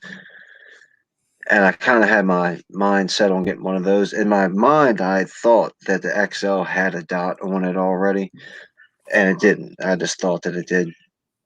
But the XL they wanted $699 for, I think it was, and or $679, I think it was, and it didn't have a dot on top of it. And apparently, all that has is the cut and a little bit longer of a barrel and like a more of a flattened face trigger. And then the one that's the TAC pack came with 3 magazines and a holster, and I think they're the little extended magazine on it or whatever. So they're pretty sure they said they were 12 rounds, and that was $579 or $569. And then the standard one was like $539. So I'm not going to put a dot on top of it. And the little bit extra barrel and all that kind of crap didn't mean anything. So I just bought the TAC pack one. The magazines, they look like this one. No, Okay, this is the 12 rounder here. Yeah, the one that I bought has like one of those base plate extension things on them. So it's basically you got the little pinky rest on it. And it could be the same one there. It's just the image that I'm seeing might not be the same. Because this is what the 12 rounder looks like. Because it's actually extended. Yeah. Yeah, I'm starting to see a little bit different now. Yeah, okay. Because basically, the design and the base plate is what I could see on when I had the gun in my hand. All I see is a solid black rubber base plate. Yeah, So I mean, you can plastic. okay, whatever. Yeah, this is the same polymer. It's got the same stippling on it that the grip has. Yeah, I just can't see that in the image. Yeah, Well, I'm trying to get where you can see it better. It would help if Rick would don't even worry about it. If I did what? click on me to where I'm taking up the whole screen. There you go. Can you see it now? Nope. No. Oh well. Taking up Yeah, the whole it's screen. just the pixelation in the camera. That's They all. must have changed it where it doesn't. Yeah. Yeah, I mean, even to me, it looks just like a piece of polymer. I don't see Yeah. no stippling on it. Yeah, it's got the same grip stippling on it here, like with and on the front and on the back, like with the actual grip on the pistol does. Yeah, but Yeah. if that's the mid-sized one, then that's the same one. Yeah, it's Yeah. a 12 rounder. Yeah. Yeah. You were full size on YouTube there, Rich, but Okay. it just wasn't for us here in the chat. Yeah, it was. Yeah. They must- Wasn't they- for me. they must- You they have must to have been one inside of the those things. Inside the chat, you have to physically click on Rick's thing or go down to where it says toggle, Oh, and then whoever's speaking will take up the whole camera. But if you got it in Brady Bunch and you want to see like New York Outcast, you just click on his box and he'll take up the whole screen. okay, yeah, I'm in like Brady Bunch, Hollywood Yeah, and then- Squares. Yeah. Then you can specify a specific person to stay there once you're toggled where you're out of Brady Bunch mode. All right. Anybody? Well, I didn't want to see your magazine anyways, Rich. Anyway, what I want to know, anybody recommend a good loader for these damn things? It's hurting my fingers. Yes, sir. The only one you should get, the Uplula. Yeah, Well, for the AR? yeah, the Maglula up Lula. That's what you want. They make one for the AR-15, huh? Yep. It's really Okay. easy too. It'll snap on the top, and it's got a little lever. And you see how the rounds stack next to each other? One left, one right. Yeah. The lever flips, and it pushes whichever one down out of the way, and you just drop the round in there. And then you flip the other lever the other direction, and it pushes down the other way, and you just drop a round in there. Oh, I got to get one of those. So every round you drop in, you just flip a lever, and it's pushed down, and it stays down until you flip the lever. You don't have to, like the pistol ones, you're kind of pushing down at the same time, you know. to Yeah. push it. The one for that, it's just a lever, and it flips like left or right, and it stays there, and you just drop a round in. I mean, just drop. Oh man, I gotta have one of those. Well worth what they are. You know. I mean, it's going to be $30-$40, but you won't live without one once you get one of those. Even for a pistol, they're wonderful. I mean, I got one for pistols. You know, I mean, I originally got it for my 45, loaded 45 mags, and it's fantastic. I've even the 45 one I've used to load 9mm with it. It's a bit loose, but it works. Does the job. You know. All right. So Well, Yeah, absolutely. morning- Get one of those. you what? I was just going to say, this morning somebody twisted my arm and said I should probably go buy a Colt 1911. Right? There was a show this morning. Did And you? while I was calling around today, my favorite shop, they said no, they don't have any, but they had one of those silly 10mm Rock Island 1911s up there. Well, So I might You should have. hold out for the Ruger. Get the Ruger 1911 instead. you've got. I mean, I'm sorry. I mean, I know they make them and people like them, but a 1911, you got to have it in 45 ACP. No, they didn't have a single 1911 and 45 today. Not You a know? single one. Well, how about that? Is 10mm we already know 9mm is not. Now I do. The Browning makes a really nice 380 1911, but that's more of like a nod, like a tip of the hat to the 1911. That's why they did it. But clearly 9mm is unacceptable, and you should be punished if you have one. Is 10mm an acceptable 1911 round? I'll say yes because I would say, okay, if there was, there was two guns there, a 45 ACP and a 10 mil, and we run out of 45 ACP, I would pick up a 10 mil before I picked up a 9. How about you, Jason? well, when they came out with the 10mm, one of the very first guns to chamber that was the Colt 1911. You know, that's where the Delta Elite 10mm come from. Colt adopted that themselves right from the get-go. You needed a strong gun to handle that cartridge.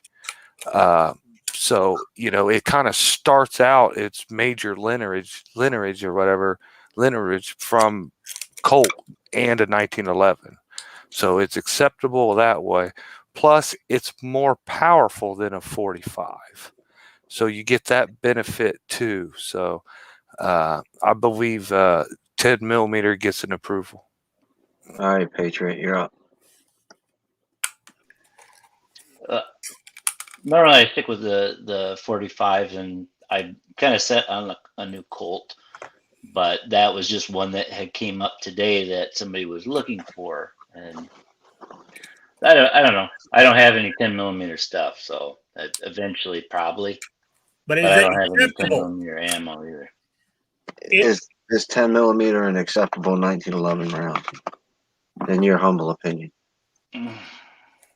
Don't forget, you are the I man. would rather have a 45. So I would never shoot. Well, whatever. I don't know. Most likely, 45. All right, wheeled and well armed. 10 millimeter acceptable. Yeah, 10 millimeter is acceptable. I mean, if it's named after Delta Force. I'm gonna go to Rob last, so that way he has time to get to his mute button and stuff. So, were you finished, wheeled and well armed? Well, I mean, I think the 2020 is made for the 9 millimeter. So, I don't have any 1911s. I've got a 1911. All my 1911s are double stacked and they're 45. But I do have a Bull Armory Viper that's 2011, and it's 9 millimeter, and I really enjoy that. And they don't make it in 45. Neither does STI or Staccato. Okay, Staccato, STI did, but not Staccato. Well, Staccato is STI. They just changed their name. No, I know, but the brand name STI, you can find 45s, but you can't find with Staccato any 45s. Yeah, I was just clarifying because some people may not realize that STI changed their name to Staccato, and they'll be looking for two different things, and they'll find something listed as being Staccato, and it'll be marked STI, and they'll think they got the wrong thing. I've actually seen people do that in the local gun shop where they had a used STI, and they had it marked as being a Staccato, and the person was arguing with them. And I was like, no, they have it marked right. It's technically now a Staccato because the brand changed their name. And had to explain to the person why technically they had the right name on the tag at the local gun shop. Is it acceptable or not, Rich? Well, considering there were what Jason was talking about with the Colt, the only other two 10 millimeters that were out at the very beginning were the Bren 10 and the Smith & Wesson Model 1006. So yeah, but the Bren 10 was a CZ. The Bren 10 was a CZ clone, not a 1911 clone. Yeah, no, I know. I'm saying there were only three. You had the 1911, the Bren 10, and the Smith & Wesson 1006. If you wanted a 10 millimeter, is what I was saying. So yeah, it's acceptable to get a 1911 and 10 millimeter. All right, Rob, are you in a spot you can talk? Who put that up there? Hey, Patriot. No, I put that up there. This kind of answers the question. Sorry. The answer is yes. Go for it, Rob.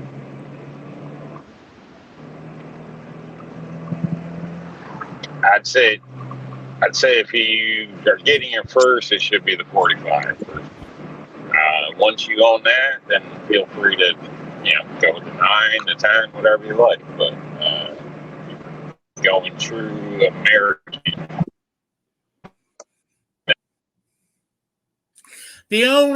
I'm sorry. I disagree with you.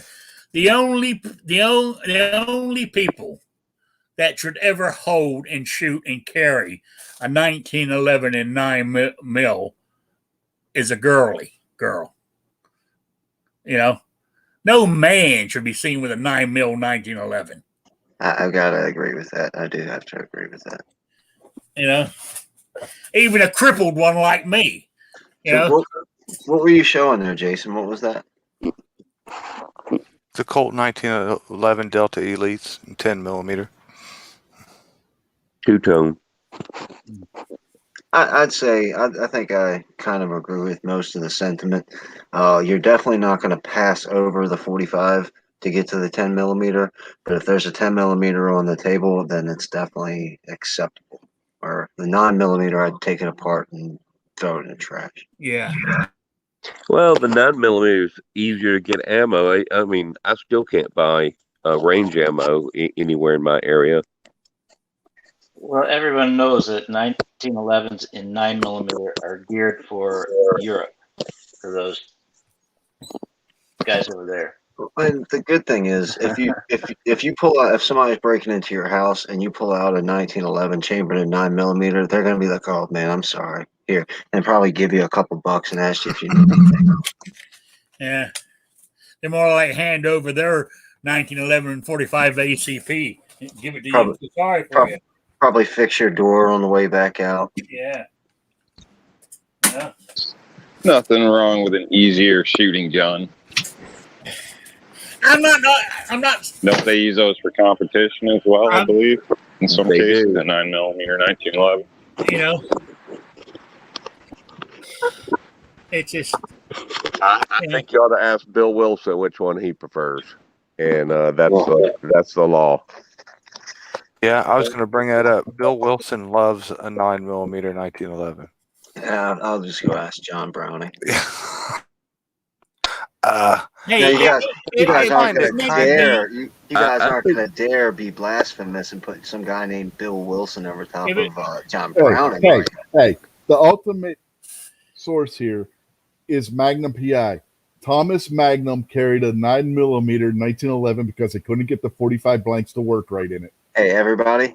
Rich just excluded himself from the 2A because he put a fictional television character over the Ace of Spades of the gun world. So he did it, not me. I didn't force him to do it. He did it. He I did it. know. I heard him. That was a question. I John used Browning once also or twice. used double Yes, stack. it was. John Browning also invented the double high power. So, he was a 9mm enthusiast. And today, with the ballistics of hollow points and critical defense and all the new ammo out for 9mm, there's no reason that you wouldn't get a 9mm in 1911. Except for that, they got all those same technologies in 45. The only people who say that are the people who haven't. Yeah, but 45 Make all don't these. load. Make all these. 45 Guys don't are load throwing nice it. in the 1911 hollow point. They don't. A I don't 1911. have one. A 1911 was It's made justified. in 45 ACP. But that's it. Bottom line. There's no other. I said if there was a 10 mil there and I ran out of 45 ACP, I would use that. If there was a 9 mil there, I would say shoot me now. Saying the best way to come in would be the door exactly opposite this. So if you want to drive around and just come in that way, it's closer, easier access to where we're at. We can hear you, Rob. You're unmuted, Rob. Rob, ask her what she thinks Didn't about realize I was- 9mm 1911. Does she like 9 mil 1911s? Sorry. Yeah, if they want a 9, if they like 9 mil, don't buy your products from there. What do you think about a 9mm 1911? Probably be fine. Probably be fine. Well, I did say it was a girl's Somewhere gun. else. But anyway, before we sign off, because we're going way off track here, is rnldisplays.com. Or, see my AR, my American gun back there. I don't know if it was made over here or not. It's a Smith & Wesson. But, it's America's #1 rifle. See how it's sort of like suspended, floating in midair? That is because I'm using the wall bracket from rnldisplays.com. The wall bracket comes with the, what would you call it, table stand or shelf stand? What would you actually call it? I'd call it a tabletop option. Hold on. Yeah. Yeah. Call it. What do you call it? Anyway, where I'm going with this, go to rnldisplays.com and and use Rick's Life for a 15% discount on it. That's all I'm saying. Door. You know, my discount code's still good, right, Rob?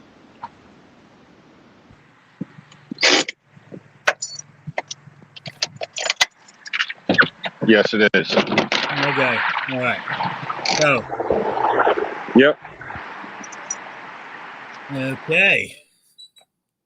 Rob, you should have heard today. Travis gave you a very good product line. He said make a display stand for a 1911.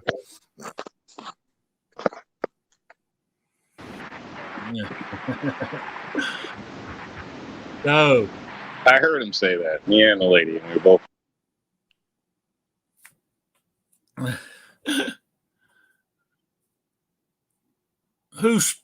Rich is that who's being sexist? Me?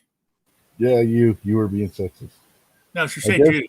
No, she meant you. She said. Yeah, I she know. said you. Why? Because I said it was a girl's gun. Yeah, that's probably what it was. Yeah.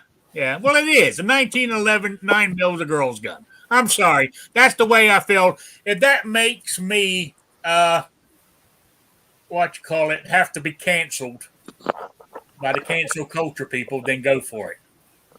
You know, that's what I believe. You know, I'm with you there, Rick. so I'm just saying that, hey, if you got one and you like it, that's fine. But I'm just telling you what, I'm not. I mean, we went down to the range and you pulled out your 1911 9mm, started shooting it. I'm not going to say, get away from me. I'm never going to go shooting with you again. But I'm just telling you how I feel about it. You know? Well, my 2011 double stack will hold 21 rounds. How much will your 1911 hold max? 8. With one in, actually, maybe 9 with one in the chamber, won't it? Well, it depends on if you get the extended mags for it, because they do have 15, 16 round extended mags for them. But they stick out like 2 feet from the firearm. They look dumb. See, this is going to be our next topic. Let me write this down. Right? Is everybody goes like you just said? How many rounds do you get? I just need one. 21. I just need one. Yeah, that's what I'm saying. That's going to be our next topic for next Saturday. Is I guess capacity, right? I mean, some people are so tore up about how much ammo they can carry in their magazine. Are you afraid? Are you that bad of a shot that you need that much ammo? Well, it's a competition gun. You know. I mean, you don't want to be behind the competition and have to reload twice during a run versus somebody that could go through a whole run and not have to reload. You can buy those Korean drums for your 1911. If you're worried about that. You do it the old-fashioned way, and it's the way I've done it. You just carry 245s. You don't have to carry. Yeah, I carry extra magazine. It's inside the grip of another gun. Yeah, the New York reload, man. Yeah, perfect. That's right. Plus, you get the intimidation factor.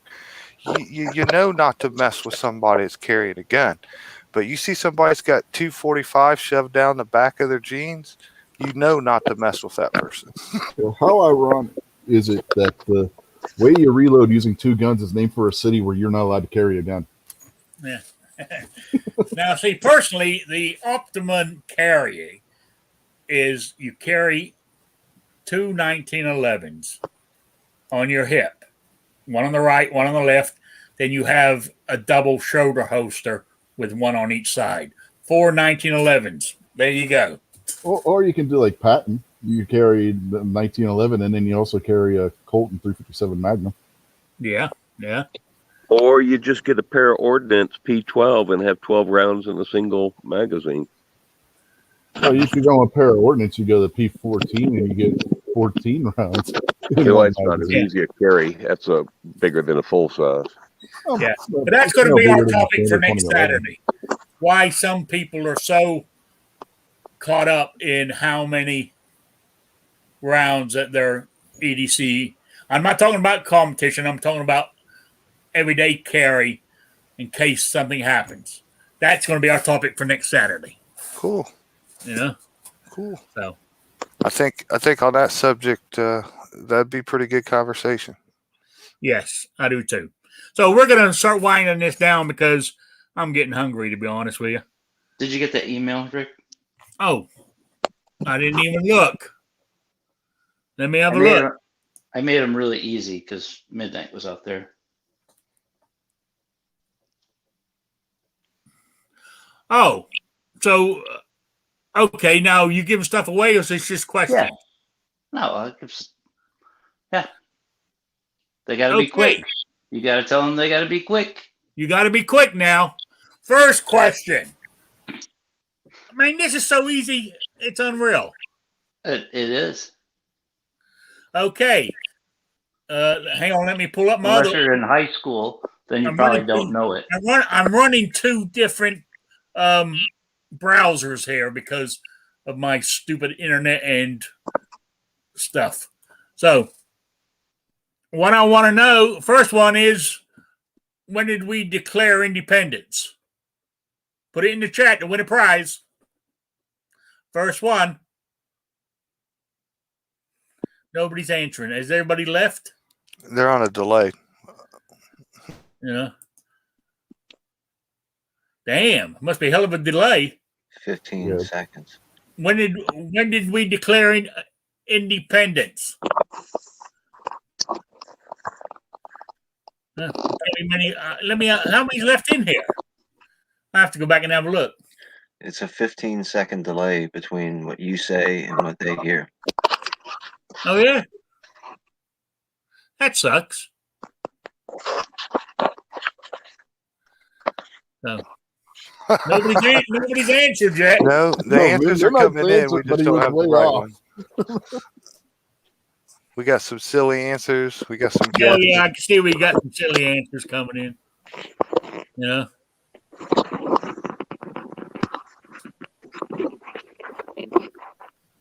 There we go. Ozzy's got it. 1776. You only want in a year? That's yeah, that's all we wanted. You know? So, contact you, Patriot, for the prize? Yeah. Yeah, that's it.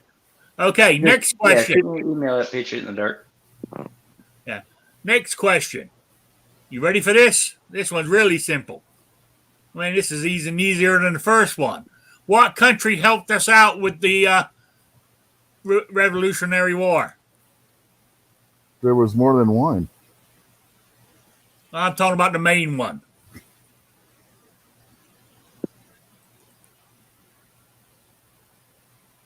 Come on, people. Yeah, everybody forgets about the Dutch and the Spanish. Just ignore them. Yeah, but see, everybody remembers the movie. You know, with Mel Gibson, you know? Kingpin says Israel.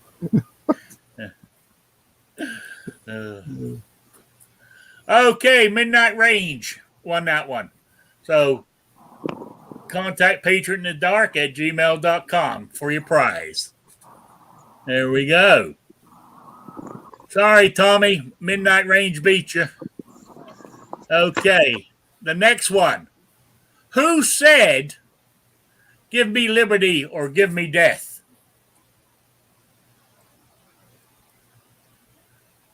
Ooh, tough. A panelist allowed to win?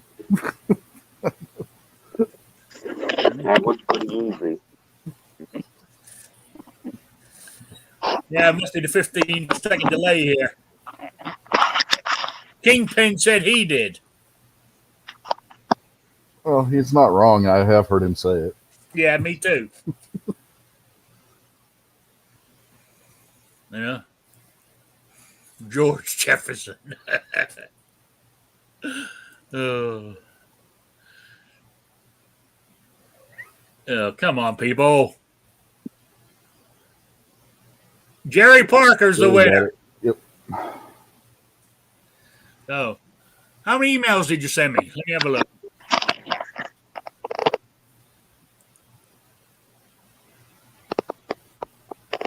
Oh, Night Strike sent the answer into my quiz. Wow. So, that's it. That's all it was, right, Patriot?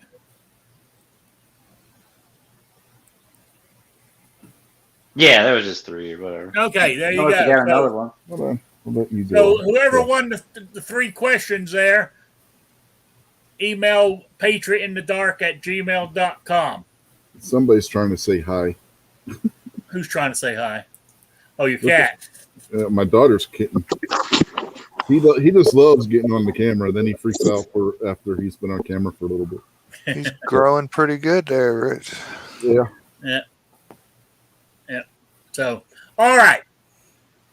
Now we got that over with. Let's wind this up. I'm gonna go throw some burgers on the grill. I mentioned this before. I could eat hamburgers every day. It wouldn't bother me in the slightest. You know? So Man, how did that same cat go from rich to wield well armed? that's what I want to know too. You live next door to each other? Oh shit! So you got 2 cats there. Well armed. They yours? Yeah, those are both ours. We got 3 cats. The black one's too afraid to go outside though. Yeah. Mine aren't. Mine are normally sitting here waiting for dinner. Midnight says those look like Oriental food to him. Yeah. Mine are normally sitting here waiting for dinner, but they're mad at me today because earlier today I took the scissors and tried to cut some knots out of their fur, and they weren't too pleased with me. Those weren't knots, man. That's why they were getting upset. They all have those 2 knots on them, Rick. Yeah. Yeah. So anyway, Rich, you got any plugs or shout outs? Let's see. We got the wrestling show tonight where we're going to talk a little bit of wrestling, but then we're going to talk something else that you touched on a little bit at the beginning of the show about what happened back in 1863 on this date. In the past 2 days before it. Yeah. So yeah. we're going to talk a little bit about that because it always seems like that gets overshadowed because tomorrow being Independence Day. So Yeah. give a little love to that too because while we didn't declare independence then, we did have people fighting to hold the country together. So we need to, talk about that too a little bit, I think. And then tomorrow night we'll be doing This Week Unloaded after a 2-week hiatus because of reasons, First was Father's Day, and then last week was my wife's uncle's funeral, so we weren't able to do the show last week either. So we should be back tomorrow night for that. So that'll be at 8:30 p.m. and then tonight's show will be at 9:05 p.m. So both times Eastern time. So be sure to check those out over on the Unloaded Media channel. All right. Jason, any shout outs or plugs? I want to wish everybody the very best Independence Day, the 4th of July that you can have. Enjoy yourself, put all your stress aside and at least have one good enjoyable day. And then on the 5th, remind yourself of why you fight to keep days like the 4th. There you go. New York Outcast. Anything?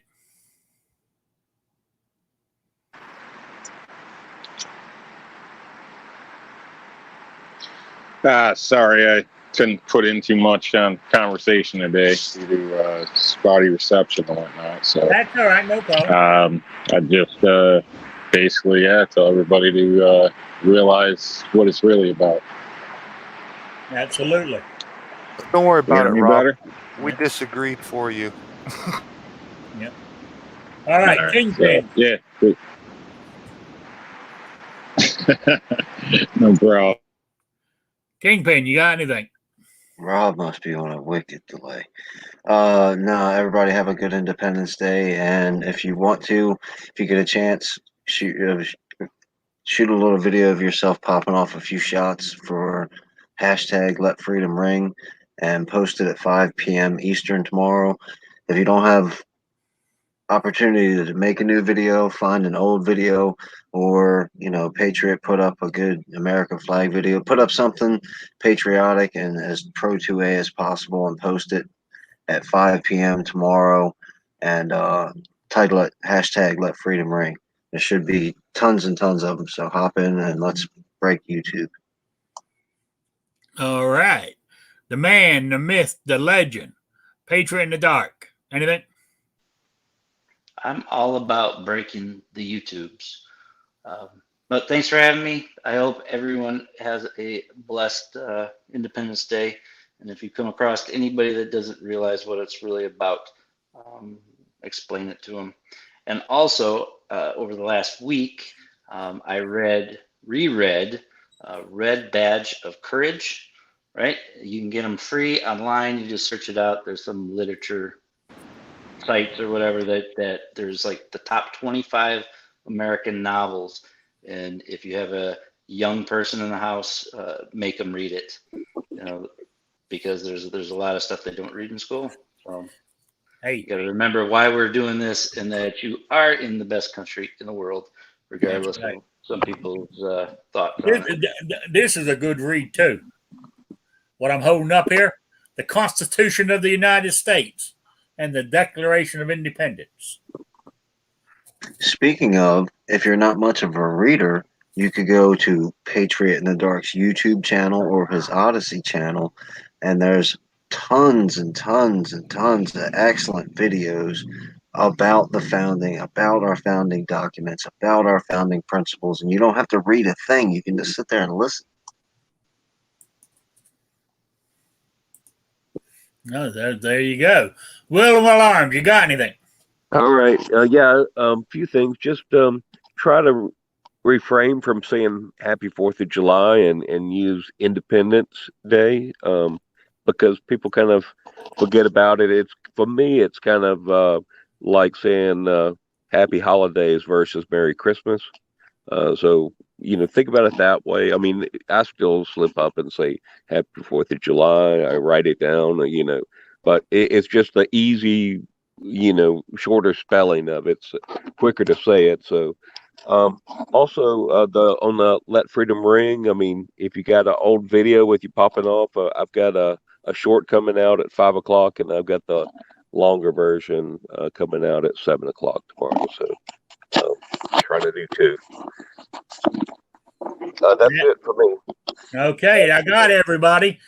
Now, I want to say thank you for all being here and spending your time with me. I really do appreciate it. I'll be back on Wednesday at 7 p.m. Eastern, the only time zone that matters.